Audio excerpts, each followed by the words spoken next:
बचपन से ही मुझे समुद्री भोजन से गंभीर एलर्जी है, लेकिन घर का हर खाना समुद्री व्यंजनों से भरा होता था।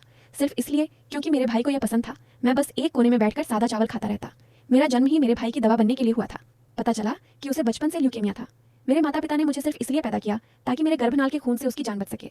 वह बच गया और मैं घर का सबसे बेकार इंसान बन गया। 20 साल बाद मैंने एक नेत्रहीन लड़की से प्यार किया। जिस दिन उसे दिखना शुरू होना था, मेरे माता पिता को पता चला कि वह एक बड़ी कंपनी की मालकिन है।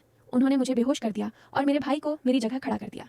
जब उसने आंखें खोली तो समझी कि सामने खड़ा आदमी वही है जो अंधेरे में उसके साथ था।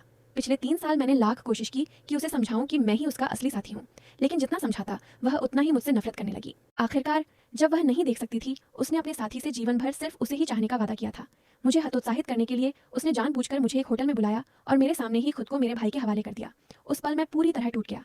मैंने कभी सोचा नहीं था कि 5 साल के प्यार को एक झूठ इतनी आसानी से मिटा देगा। इसके बाद मेरे माता पिता ने मुझे विदेश जाने के लिए मजबूर किया। उन्होंने कहा कि अगर मैं चला जाऊंगा तो मेरा भाई उससे शादी कर सकेगा। उन्होंने मेरी फ्लाइट उसकी शादी वाले दिन ही बुक कर दी। विडंबना देखिए, शादी का कार्ड मुझे उसी ने दिया। मैंने दुख दबाया और जाने की तैयारी की, लेकिन जैसे ही हम तीनों दरवाजे से बाहर निकले, ऊपर से एक झूमर अचानक गिरा। मैंने सहज भाव से उसे बचाने के लिए छलांग लगाई, लेकिन मेरे भाई ने मुझे खींचकर अलग कर दिया। झूमर सीधा मेरे ऊपर आ गिरा। जब मैं फिर होश में आया तो उसने सिर्फ बेहोशी का नाटक कर रहे मेरे भाई को संभाला। मेरे आसपास कोई नहीं था, मेरे भाई की, मेरे माता पिता, और उसने खूब देखभाल की। जब मैं ठीक होकर घर लौटा तो मैंने उसके लिए लिखा खत फाड़ दिया और हर यादगार चीज कूड़ेदान में फेंक दी। मेरे भाई ने यह देखा और शरारत से मुस्कुराया। जल्द ही उसने एक शानदार जन्मदिन पार्टी रखी। मेरे माता पिता ने इस कार्यक्रम पर 10 लाख खर्च किए।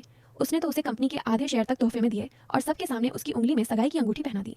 भीड़ ने जोरदार तालियां बजाईं। सिर्फ मैं एक कोने में बाहर का इंसान बनकर खड़ा रहा।